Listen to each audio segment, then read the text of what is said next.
No one requires my services anymore. An astute observation.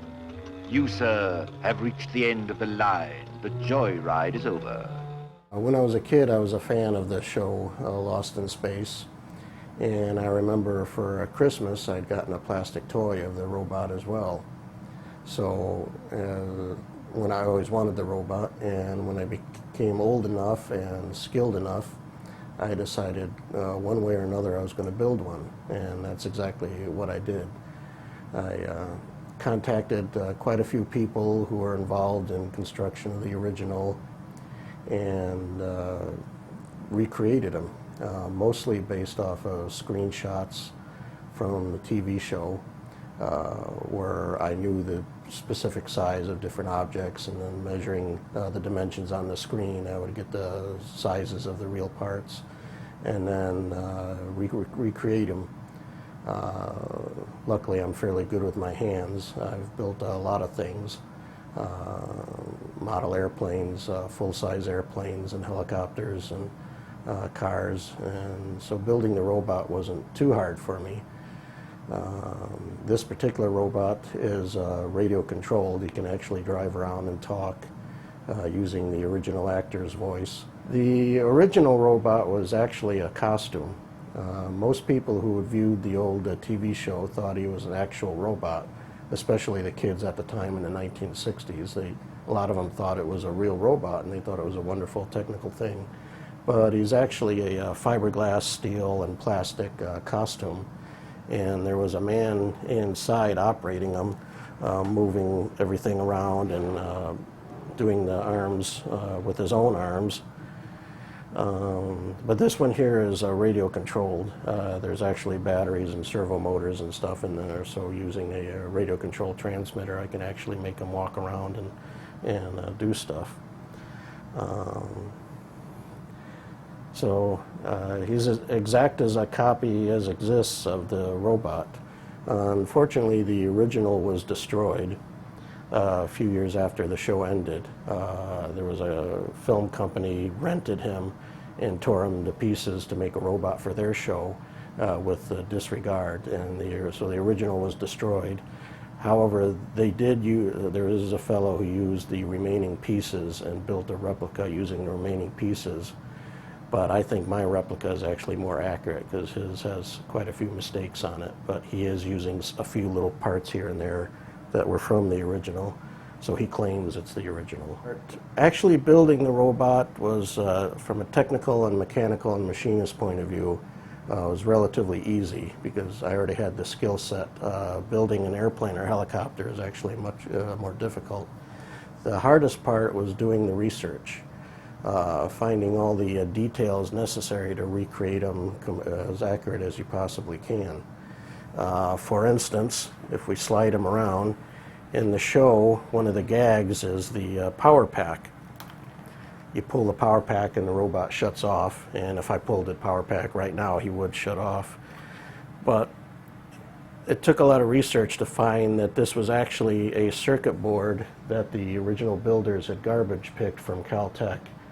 Back there in Hollywood and LA, where they were filming the show, Caltech was close by, and they would often raid their dumpsters for fancy looking things to use in the TV show. If you look in Lost in Space and programs like Batman, all these fancy blinky lighty computers and stuff, those were all garbage picked. Anyway, this was a piece from an analog computer where they had drilled and simply put connectors and painted it a little bit. Some electronics experts will recognize this as a PC board end connector here. So this was, in its day, it was just a piece of junk. But anyway, it took quite a while to get screenshots of it accurately enough to reproduce the circuit board pattern. And anyway, to make it look real, that probably took a lot of time. Duplicating the pattern and the lights and things like that, I had to wait till I found random close-ups of that during the show. And there were a few other people building robots at the same time, and we all kind of emailed each other back and forth. When one guy would discover how to build something accurately, he would tell everybody else. At one time, There was essentially there was two robots that were used in the TV show. One they called the Hero, where they actually had the man in, and another one used that was made out of fiberglass and cardboard, which they used for stunt scenes when it would fall down or have to do something dangerous. And those two were kind of sort of recreated using pieces from the original that survived and were found in a box. It took me about 6 months to build them. A lot of time was spent on the internet and looking at the TV shows to measure all the different parts. What parts are off the shelf essentially? The light sockets here, and the buttons, they were common electronic items in the 1960s, but trying to find them in the year 2000 was time-consuming, trying to track down the original parts and obtain them. Then there was other things like this microphone. When they built the original, they didn't want a common microphone line was Shure Brothers microphones, and that's a company that's still around today producing many microphones. But at the time, the builders didn't want to sacrifice an actual Shure microphone because they cost money. So a guy made one out of plastic and machined it up so it looked sort of like a Shure microphone, and they stuck it on here. Well, I could have bought a Shure microphone and stuck it in here, but I know it would have been wrong. So using the screen captures, I duplicated the fellow's hand carving of a microphone. At the time, they did not have solid-state sequencers or anything like that. They just used a thermally actuated blinking bulb, like used to be common on Christmas trees, where a little contact would get hot, separate, cool down, and make contact again, and that would cause a random blinking pattern. What have I learned from making the robot that carries into my professional career? The biggest thing is working with plastics. Learning to thermally form them, solvent bond them, and manipulate them into the shapes that I need. An example, there's two prime examples here on the robot.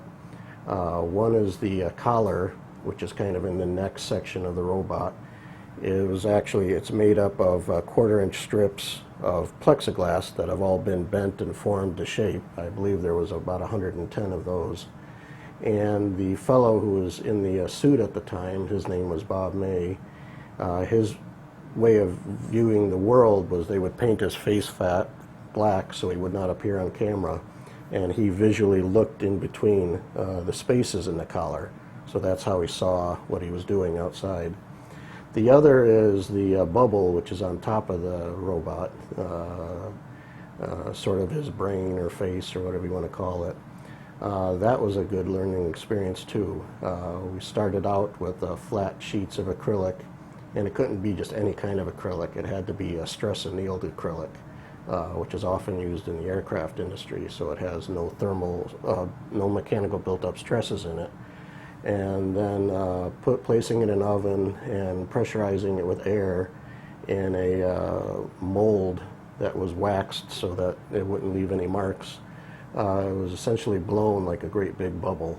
What have I done at Etymotic that uses plastics? Quite a few people have noticed that.